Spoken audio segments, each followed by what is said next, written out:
Hey guys, Mr. Price here with your next chapter of the Cay.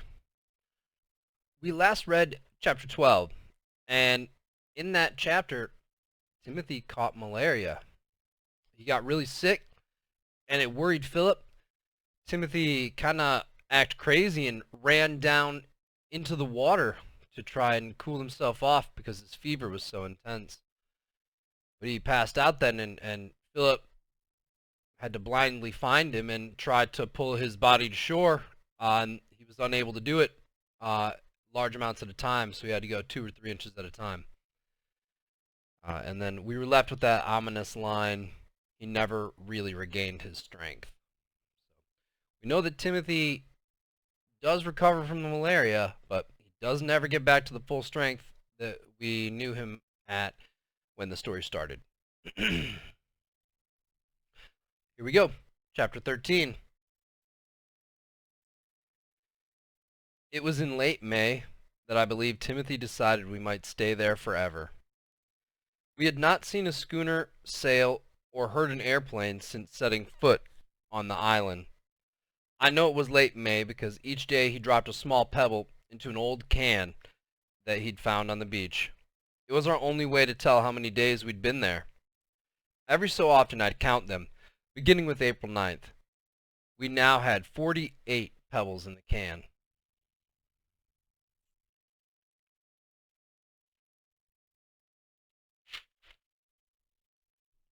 On this day, Timothy said thoughtfully, "Philippe, has it ever come into your own self that I might be poorly again some morning?"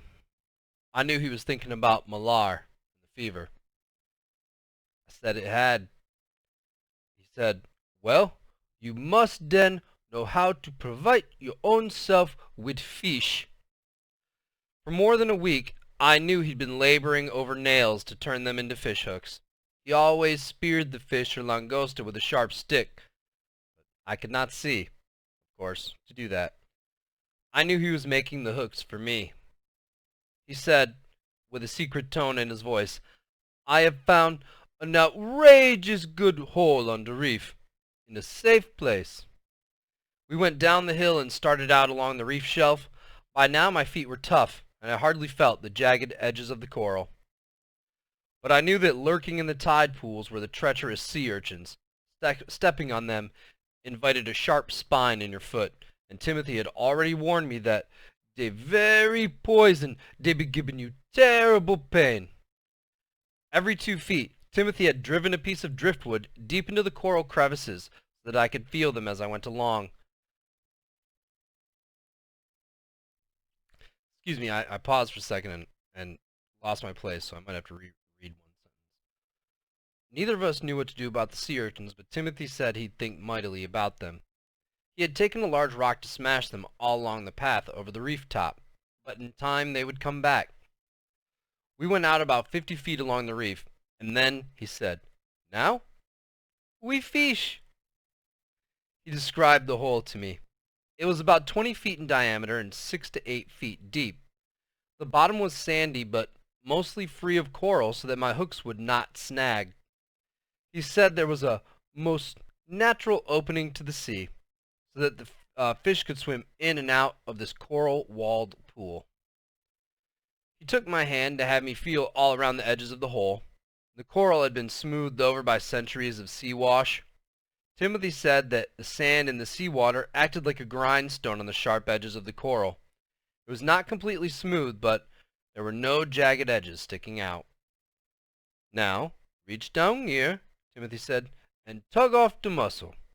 I put my hand into the warm water, kneeling down over the ledge, and felt the mussel. But in ripping it loose, I lost my balance, and only Timothy's hand prevented me from falling in. If you're blind, the sensation of falling can be terrifying. My memory of the fall off the raft was still very clear. Timothy said, "Easy there, Philippe. Just a moment, and relax."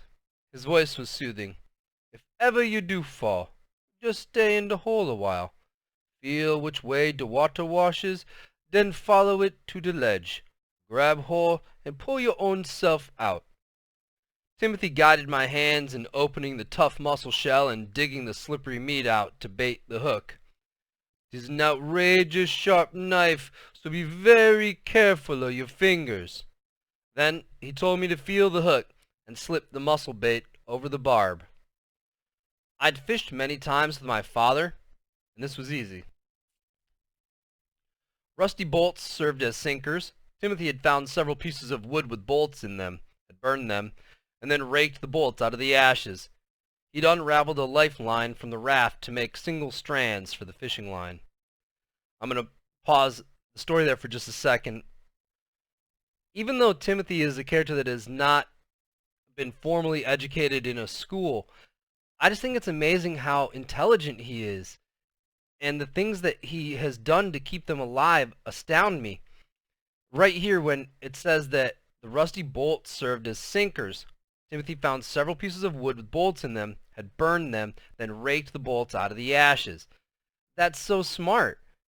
He didn't have any tools with which to remove the bolts, and so he used the most primitive one that was there, the fire that they had created.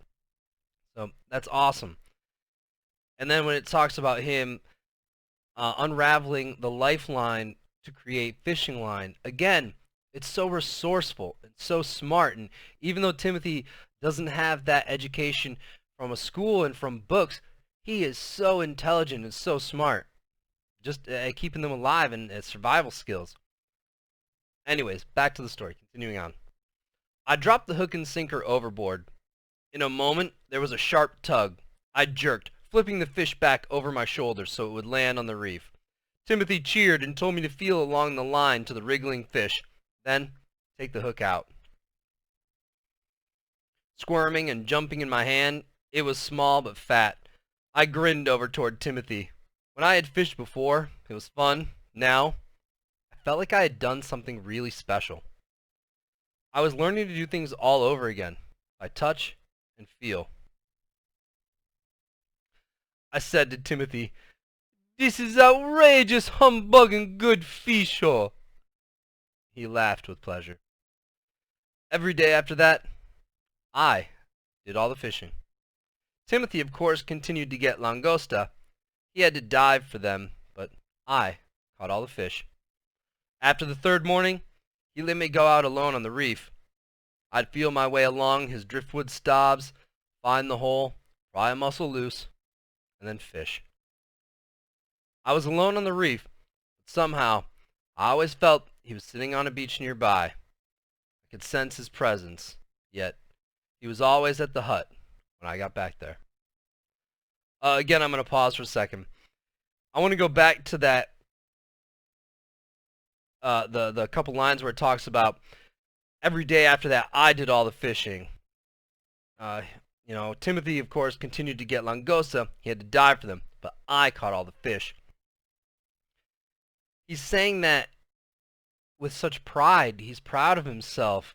And when you think back to when he was asked to weave the mats and his response that he was blind and he couldn't do it, and now he is accepting the challenge of being blind and embracing it, and proud when he overcomes it and does something and feels that it's really special. He says that directly. So when we're talking about characters growing and changing throughout the story, this is a perfect example of that, and I want you guys to keep that in mind. Continuing on. I'm sorry, actually, I'm not. I also really love when it says that he was alone on the reef, but somehow he always felt that Timothy was sitting nearby. He could sense his presence, but he was always back there at the hut. It's so beautiful to see how Timothy is gradually releasing this control to Philip and this autonomy that he's providing for himself and for them and doing things independently. But he's still there to make sure he doesn't get hurt while he's doing it. It's great. We often talked about the Cay and what was on it. Timothy had not thought much about it. He took it for granted that the Cay was always there. But I told him about geography and how maybe a volcano could have caused the devil's mouth. He listened in fascination, almost speechless. We talked about how the little coral animals might have been building the foundations of the Cay for thousands of years. I said, then sand began to gather on it, and after more years, it was finally an island. It was as if a new world had opened up for Timothy. He kept using that same expression. Could that be true? I found out that he'd never thought about how the sea grape, or the vines, or the coconuts came to our Cay. I told him what I knew. Seeds had drifted in from the sea, or birds had brought them. After a rain, they'd taken root. The lizard? He asked sternly. I'd bet a bird, flying from another island, holding a mother lizard in its beak, dropped it here. Then the baby lizards were born. Or maybe a mother lizard washed ashore on driftwood during a storm. Timothy was very impressed, and I felt good that I'd been able to tell him something. We found a lot to talk about.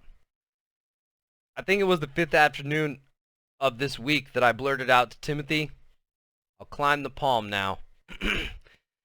Hey, Philippe, he said.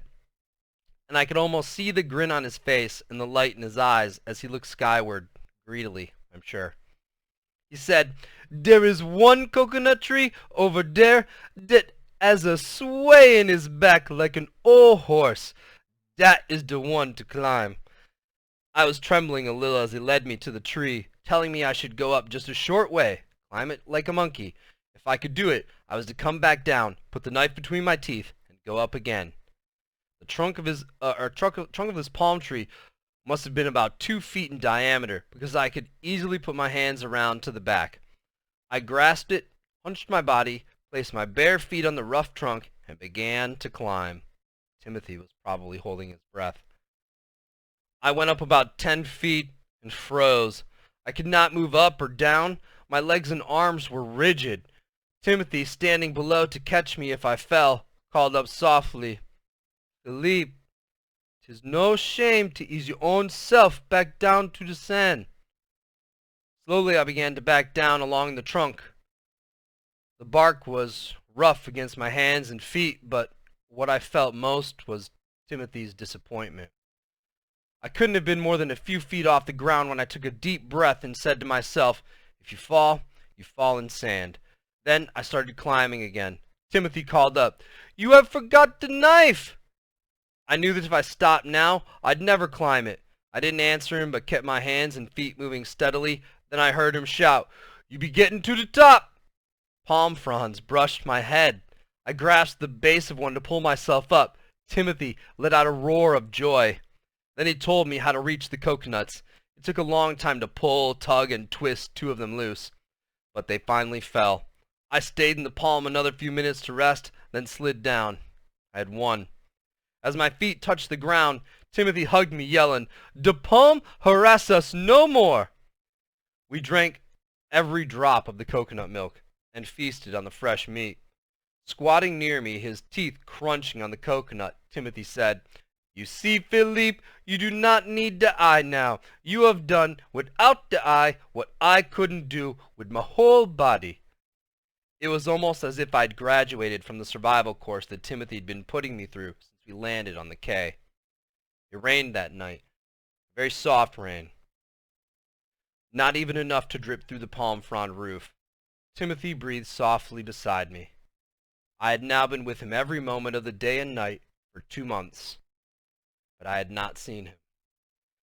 I remembered that ugly welted face, but now, in my memory, it did not seem ugly at all. It only seemed kind and strong. I asked, "Timothy, are you still black?" His laughter filled the hut. And that's where we're stopping, guys. I hope you enjoyed that chapter. It's one of my favorites. I love, like I said, that change of character in Philip and the attitude. And it's just a really nice moment of bonding when we've had those couple chapters where it's been kind of gloomy. Anyways, hope you guys enjoyed it. Have yourselves a great day. Remember to complete your exit ticket, alright? Bye.